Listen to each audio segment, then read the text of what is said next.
Van Gogh, Goya, Nietzsche. Many great artists who aspired for the transcendental went mad. But why are genius and madness so often related? And what causes a great individual, thoughtful, expressive, and learned, to lose their mind? I wanted to examine the life of one individual, the painter Caravaggio, to get at the roots of this question. Our story begins in 14th century Italy, where the Italian humanist Petrarch rediscovers the works of ancient thinkers. These texts, having arrived in Italy as a result of the Crusades, become available to Christians for the first time. Petrarch was one of the earliest figures to gain a new appreciation for, and help to popularize, Plato, Aristotle, and Cicero. Two Greeks and one Roman, these thinkers lay at the basis of the Renaissance. Plato was a transcendental intellect, a mystic philosopher, whose gesture pointed towards heaven in his quest for what was the most real.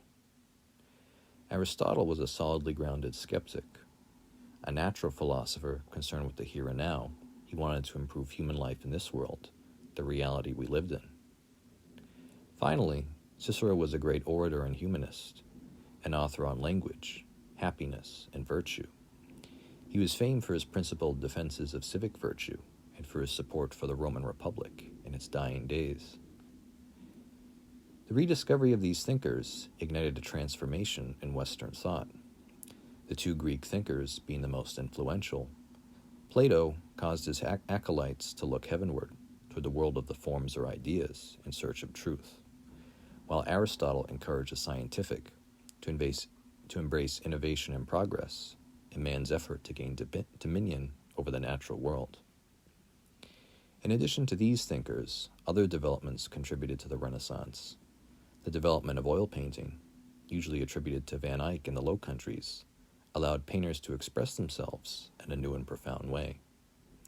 Often referred to as the supreme medium, oil painting let the artist mix colors, work in layers, and create works with great longevity.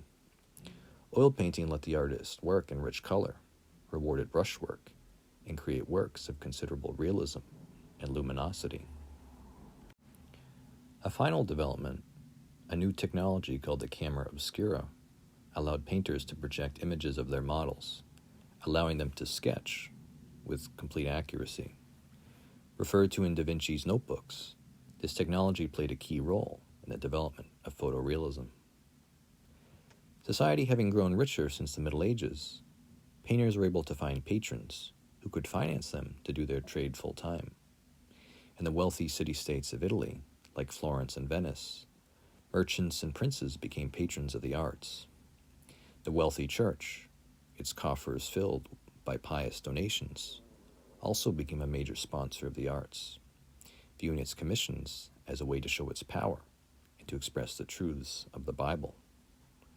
Following Petrarch, Da Vinci, Titian, Botticelli, and Raphael became symbols of the Renaissance.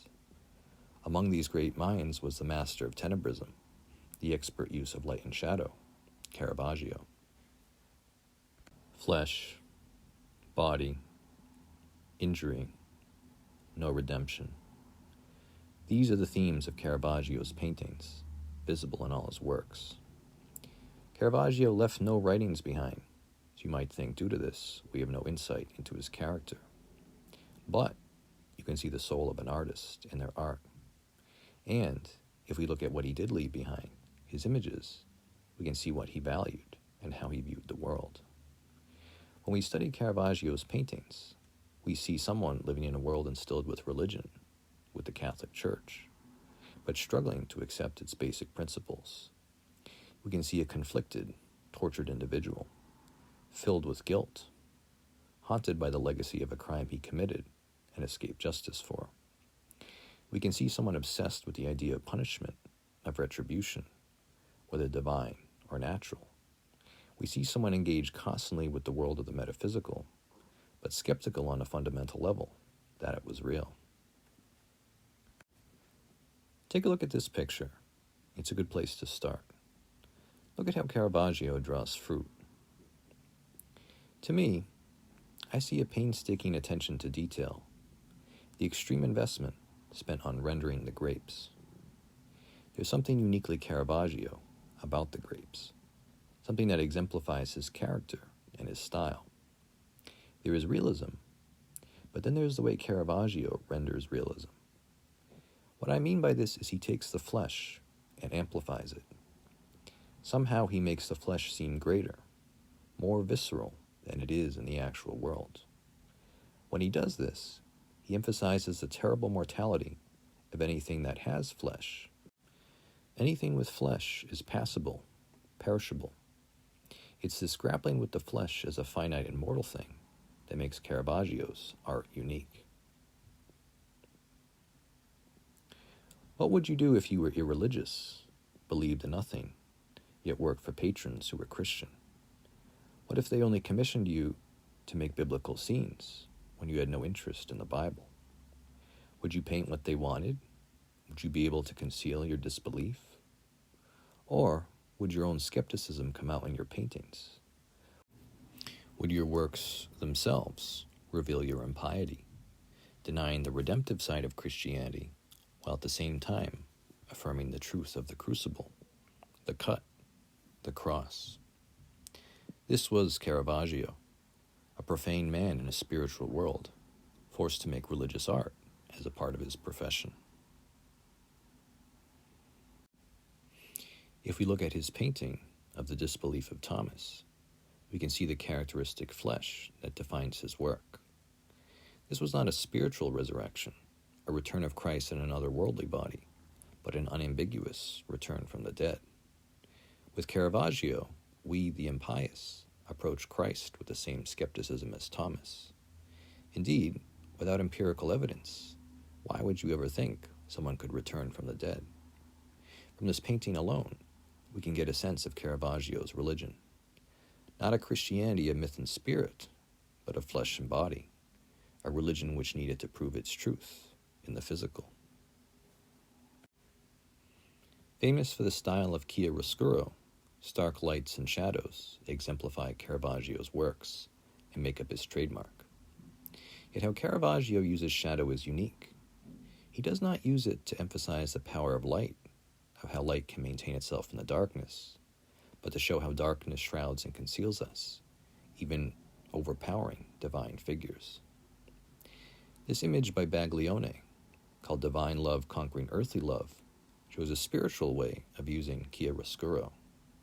Here, he uses it to create a cinematic, almost transcendent image, an image so powerful it might be conjured out of the spirit world. We can see how Baglione has a stark belief in the supernatural, in the redemptive power of the spirit and overcoming matter. His figure portrays agape, or divine love, and shows love as a conquering angel, defeating an amorous, selfish love with its triumphant spear. Meanwhile, a demon, perhaps a symbol of Caravaggio himself, looks on in defeat at the angel's power. I say Caravaggio himself because Baglione made this image in response to a work of the painter. Caravaggio's Love Conquers All expresses a very different theme. We can see Caravaggio's painting isn't about spiritual love, but physical. It contains only selfish material love as its highest ideal, suggesting that it alone is the best humans can aspire for. His painting also portrays a sexualized nudity, a wanton desire for the body, portraying love as an aspect of pleasure, not an attribute of the divine. Caravaggio's dramatic use of light and shadow may have been his undoing. In order to create such profound contrasts, he made liberal use of white paint, which at the time was made of lead. Those who have seen the data from American history, during the period in which we used leaded gasoline, know the horrible cost that comes from lead. Once consumed, it wreaks a terrible cost on the body. It accumulates in the blood first, remaining there for weeks before transferring to the organs, then finally settling into the bones. Due to the nature of lead, it's impossible for the body to excrete it, and once accumulated, it leads to symptoms like headaches, memory issues, erratic behavior, and violence. Other great artists were poisoned by their work too. Van Gogh was said to consume his paints, a sure cause of heavy metal poisoning if true. Cézanne, Goya, and other artists were also known for the strange mental and physical symptoms they exhibited as they advanced in years, perhaps a result of lifelong exposures to the solvents and chemicals of oil painting. It's here where we can try to understand the origins of Caravaggio's character.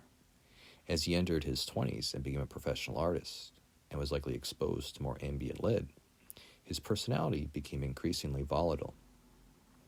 He would often insult his competitors and fly into rages that would escalate into violence.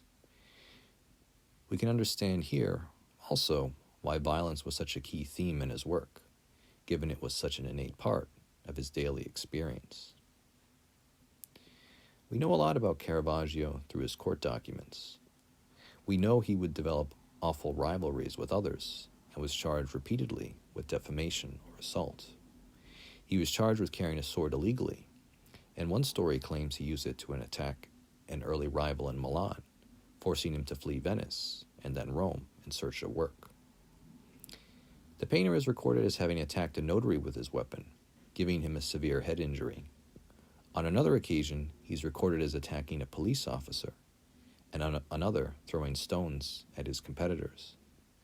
Caravaggio would frequently fight with other men for the affections of women, attacking them in public and trying to castrate them. The artist's worst crime happened in his 30s, when he killed a wealthy and connected young man named Tomassoni, who he had developed a romantic rivalry with over courting a woman. This event completely upturned Caravaggio's life. He was forced to flee Rome and abandon his successful career there. Avoiding punishment for his crime, while in exile he was sentenced to death in absentia, forcing him to flee to southern Italy in search of sanctuary.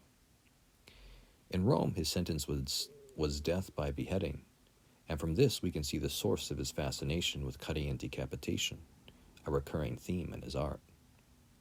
Caravaggio eventually made his way to Malta, where he was able to get a position creating art for the Knights of St. John.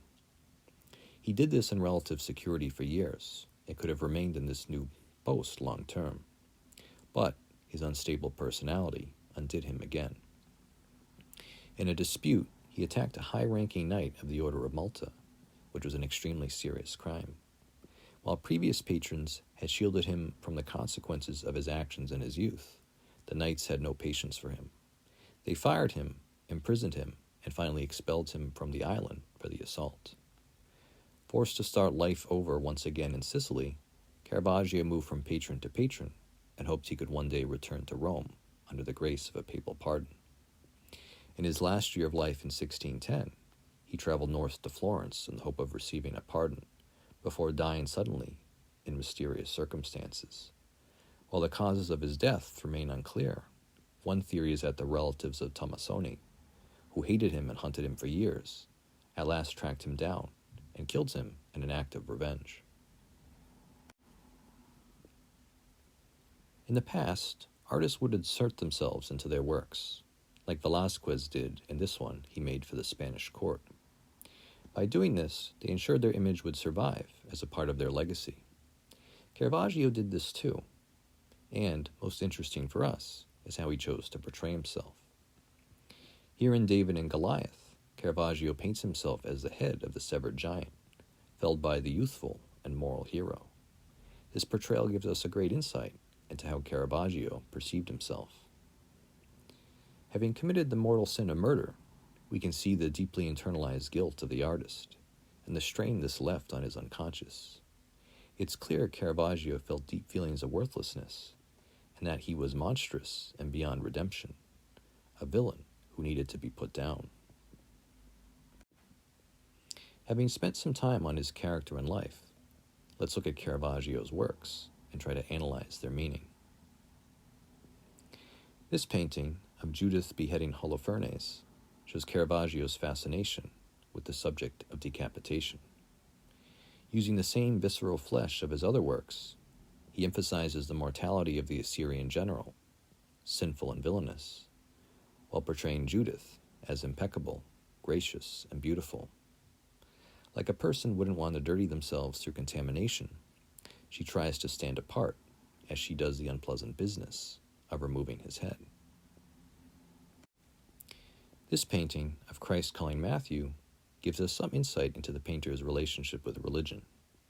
Matthew is a worldly man engaged in business, and, like in the Gospel account, is incredulous when he's called by Christ to be his apostle. Yet what's interesting is Christ is not in the light, and Matthew in the shadow of ignorance. But the colors are inverted. Caravaggio seems to be saying the worldly life is sensible and illuminated, not the spiritual path of being Christ's disciple. This painting of Paul's conversion on the road to Emmaus appears to have an impious theme. Paul's position here looks more like an epileptic than one under the power of divine inspiration, likely seen epileptics in his own time overcome by seizures. I find it interesting Caravaggio chose to portray the second founder of Christianity in this way, with no angels or signs in the image, suggesting that he was the subject of anything supernatural. This painting of the sacrifice of Isaac by Abraham shows the biblical patriarch at the top of a mountain, following God's command to sacrifice his son. Several elements of Caravaggio appear in this work. The fascination with beheading appears, with considerable effort spent on rendering the knife. In the image, Abraham is being stopped at the last moment, an angel intervening and telling him to sacrifice a ram instead. In its defining light and shadow, the human faces are illuminated brilliantly, their intense emotions, whether that of a fear of death or of devotion to God, on display in consequence. This painting seems to be saying something deep and existential about the symbol of the knife, that Caravaggio views it as something representative of the whole human condition, that, like Isaac, we are all lying prostrate, waiting our lives for the sword of Damocles to descend over our heads. This painting of Narcissus, when juxtaposed with Caravaggio's Cupid, is very thematically interesting. In his characteristic way, he puts the human figure in the light, emphasizing the beauty of the natural and physical. At the same time, Narcissus stands down enchantedly at his own reflection, cursed by the Greek gods to do this until he dies of exposure. Facing the darkness, this appears to show the end of worldly life. The painting seems to show the natural world is short and finite. In this painting of Christ's betrayal, a homely Judas kisses his teacher on the cheek, who recoils in disgust, looking like he wants to remove himself from the situation. The guards and apostles crowd in on the scene, Caravaggio using shadow to emphasize how the soldier is taking Christ, a source of light, into the darkness. The extreme detail placed on Christ's expression shows the skill of Caravaggio's, not only at rendering flesh, but in showing the emotional sensitivity of the human experience as well. Similar to the previous painting, this portrait of St. Peter shows the apostle with a gentle, humanized expression, bearing witness to Christ and letting his faceless jailers raise him to his fate. A beautiful and exquisite work, the image contains efficient narrative and movement, showing Caravaggio's sincere sympathy for someone experiencing execution. This portrait of Christ being given the crown of thorns shows the power that darkness has over us. Despite his divinity, Christ is portrayed with the same flesh of Caravaggio's figures. He is mortal just as we are, and we feel an ominous dread as the shadow seems to overcome Christ, his face contorted and red with stress, while his faceless captors take him into the dark. As we mentioned, beheading is a recurring theme of Caravaggio's, and we can see it repeatedly in these works of David and John the Baptist. While only one overtly portrays the painter, we can see the victims in all of them remind us of Caravaggio. The painter seems fascinated with how decapitation dehumanizes its victim, takes all agency from them by stripping them of a body, and humiliates them. He puts an emphasis on the power of individuals who hold heads, showing their agency over the decapitated in death. Caravaggio was one of the great artists of history, and his stark use of light and shadow make his works iconic and profound. Beginning in youth as a tumultuous personality, his lifelong exposure to lead likely caused his behavior to become more unstable and erratic with time. The same violence of his life is visible in his art. In his paintings, we can see his affirmation of the flesh is real, his internalized guilt over the crime he committed and escaped justice for, and his fascination with death and beheading. Though impious, he grappled with religious themes, and his work shows a conflicted and tormented individual, one of the greatest artists of all time.